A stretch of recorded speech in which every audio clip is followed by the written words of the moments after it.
ರಾಜ್ಯದಲ್ಲಿ ಚುನಾವಣೆ ಸಮೀಪಿಸ್ತಾ ಇದ್ದಂತೆ ಜಾತಿವಾರು ಟಿಕೆಟ್ ಕೊಡಬೇಕು ಅನ್ನೋ ಕೂಗು ಕೂಡ ಜೋರಾಗಿ ಕೇಳಿಬರ್ತಾ ಇದೆ. ಬೀದರ್ ಜಿಲ್ಲೆಯಲ್ಲಿ ಲಿಂಗಾಯತ, ಮರಾಠ, ಮುಸ್ಲಿಂ ಜನಾಂಗದವರು ಹೆಚ್ಚಿನ ಸಂಖ್ಯೆಯಲ್ಲಿದ್ದಾರೆ. ಔರಾದ್, ಬಾಲ್ಕಿ ಹಾಗೂ ಬಸವಕಲ್ಯಾಣ ತಾಲೂಕಿನಲ್ಲಿ ಅತಿ ಹೆಚ್ಚು ಮರಾಠ ಸಮುದಾಯದವರಿದ್ದಾರೆ. ಹಾಗಾಗಿ ಬಾಲ್ಕಿ ಅಥವಾ ಬಸವಕಲ್ಯಾಣ ಕ್ಷೇತ್ರದಲ್ಲಿ ಒಂದು ಸ್ಥಾನ ಮರಾಠ ಸಮುದಾಯಕ್ಕೆ ಕೊಡಬೇಕು ಅಂತ ಹೇಳಿ ಮರಾಠ ಸಮುದಾಯದ ಮುಖಂಡರು ಬಿಜೆಪಿ ಪಕ್ಷದ ವರಿಷ್ಠರಿಗೆ ಮನವಿಯನ್ನ ಮಾಡಿಕೊಂಡಿದ್ದಾರೆ. ಮರಾಠ ಸಮುದಾಯ ಎಲ್ಲ ಚುನಾವಣೆಯಲ್ಲಿಯೂ ಬಿಜೆಪಿಗೆ ಮತ ಕೊಟ್ಟಿದೆ. ಹೀಗಾಗಿ ಮರಾಠ ಸಮುದಾಯಕ್ಕೆ ಟಿಕೆಟ್ ಕೊಡಬೇಕು ಅಂತ ಹೇಳಿ ಮನವಿಯನ್ನ ಮಾಡಿಕೊಂಡಿದ್ದಾರೆ. ಅದಕ್ಕಾಗಿ ನಮ್ಮ ವಿನಂತಿ ಶ್ರೇಷ್ಠಿಗೆ ಏನಪ್ಪ ಅಂತಂದ್ರೆ ಒಂದು ಟಿಕೆಟರ ಪ್ರತಿನಿಧಿತ್ವ ಮಾಡಲಿಕ್ಕೆ ನಮ್ಮ ಸಮುದಾಯದು ಅವರು ಬೀದರ್ ಜಿಲ್ಲೆಯಲ್ಲಿ ಕೊಡಬೇಕು. ಈಗ ಮರಾಠ ಸಮುದಾಯ ಸೊ ಈ ಮರಾಠ ಬಹುಮೂಲ ಇದ್ದೀವು ಅಸೆಂಬ್ಲಿ ಸೆಗ್ಮೆಂಟ್ಸ್ ಅಂತಂದ್ರೆ ಔರಾದ, ಬಸವ ಕಲ್ಯಾಣ, ಭಾಲ್ಕಿ. ಅದಕ್ಕೆಲ್ಲಕ್ಕಿಂತ ಹೆಚ್ಚು ವೋಟ್ಸ್ ಭಾಲ್ಕಿನಲ್ಲಿದೆ. ಆಲ್ಮೋಸ್ಟ್ 70,000 70,000 ವೋಟ್ಸ್ ಇದೆ.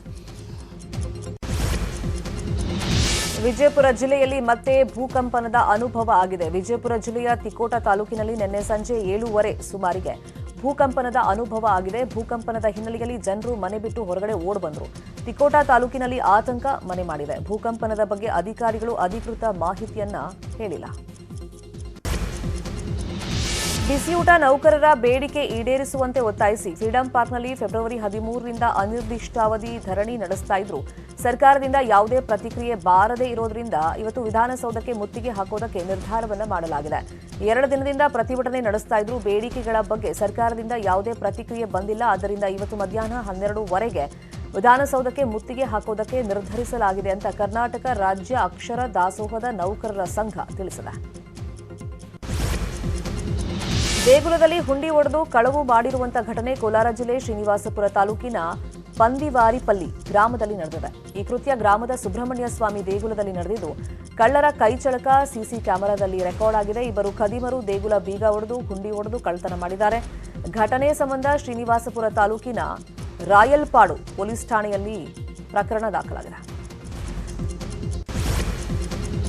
ಜಿಲ್ಲಾ ಪಂಚಾಯಿತಿ ಎಂಜಿನಿಯರಿಂಗ್ ಉಪವಿಭಾಗದ ಎಡಬ್ಲ್ಇ 30,000 ಲಂಚ ಪಡಿತಾ ಇದ್ದ ವೇಳೆ ಲೋಕಾಯುಕ್ತ ಪೊಲೀಸರ ಬಲೆಗೆ ಬಿದ್ದಿದ್ದಾನೆ.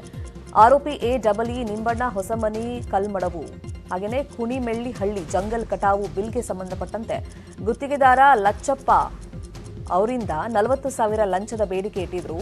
ಕಳೆದ 15 ದಿನದಿಂದ ಬಿಲ್ ಪಡೆಯೋದಕ್ಕೆ ಅಲೆದಾಡಿ ಬೇಸತ್ತ ಗುತ್ತಿಗೆದಾರ ಕೊನೆಗೆ 30,000ಕ್ಕೆ ಕುದುರಿಸಿ ಹಾವೇರಿ ಲೋಕಾಯುಕ್ತರಿಗೆ ಸಾಕ್ಷ್ಯಾಧಾರ ಸಮೇತ ದೂರನ್ನ ಕೊಟ್ಟಿದ್ರು. ಈ ಹಿನ್ನೆಲೆಯಲ್ಲಿ ಹಾವೇರಿ ಲೋಕಾಯುಕ್ತರು ಡಿವೈಎಸ್ಪಿ ಡಾಕ್ಟರ್ ಬಿಪಿ ಚಂದ್ರಶೇಖರ್ ನೇತೃತ್ವದಲ್ಲಿ ಎಡಬ್ಲ್ಇ ಮನೆ ಹಾಗೂ ಕಚೇರಿ ಮೇಲೆ ಏಕಕಾಲಕ್ಕೆ ದಾಳಿಯನ್ನು ನಡೆಸಿ ತನಿಖೆಯನ್ನು ನಡೆಸಿದ್ದಾರೆ. ಆರೋಪಿ ಲಂಚ ಪಡಿತಾ ಇದ್ದಾಗ ರೆಡ್ ಹ್ಯಾಂಡ್ ಆಗಿ ಸಿಕ್ಬಿದ್ದಿದ್ದಾನೆ.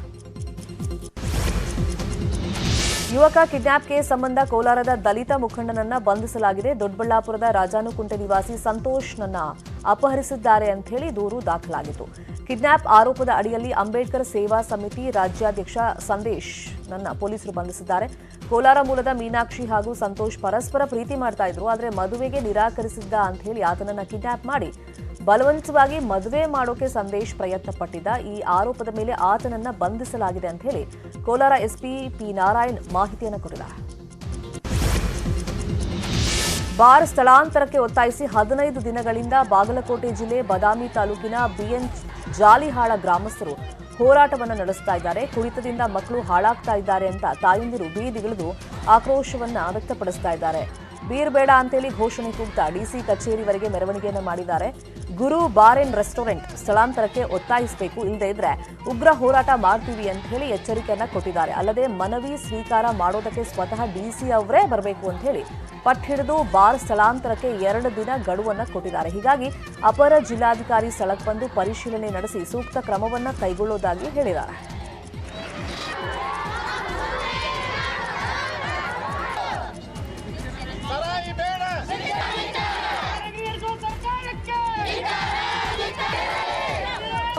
ದಾಬಾ ಮಗ್ಲ ಹೊಲಗಳು ಅದಾವ್ರಿ. ಕುಡ್ದ ಮಂದಿ ಅತ್ತಾಗ ಇತ್ತಾಗ ಸ್ವಸ್ಥ್ಯಾರ ಕಳ್ಸೋಂಗಿಲ್ಲ, ಮಕ್ಕಳು ಕಳ್ಸೋಂಗಿಲ್ಲ. ನಾವು ಒಂದೇಳೆ ಹೋದ್ರೆ ಬಂದ್ರೆ ಸಮಸ್ಯೆ ಭಾಳ ಆಕವ್ರಿ. ಗಂಡು ಮಕ್ಕಳಿದ್ದ ನಮಗೆ ಊರಿಗೆ ಡಬಾ ಬೇಡ, ಒಟ್ಟು ಕ್ಲಿಯರ್ ಇವತ್ತಿದ್ದ ಕ್ಲಿಯರ್ ಆಗ್ಬೇಕಂತ ನಾವು ಇಷ್ಟ ಬೇಡ್ಕೊಳ್ಳೋದು. ಮತ್ತೊಂದು ಏನೂ ಬೇಕಾಗಿಲ್ಲ. ಸಣ್ಣ ಸಣ್ಣ ಮಕ್ಕಳು 10 ವರ್ಷದ ಹುಡುಗರು, 6 ವರ್ಷದ ಹುಡುಗರು ಅಂಗನವಾಡಿಗೆ ಹೋಗುವಾರು ಅಲ್ಲೇ ಹೋಗಿ ಅಲ್ಲೇ ಏನಾದರೂ ಕುಡಿದು ಬರೋದು ಮನೆಗೆ ಆದ್ರೆ ನಮಗೆ ನಿಗ್ಲಾರ್ದಾಗ ಅದಕ್ಕೆ ಈ ಹೋರಾಟಕ್ಕೆ ನಿಂತಿದ್ವಿ. ಹೋರಾಟ ಬ್ಯಾಡ ಒಟ್ಟ ನಮಗೆ.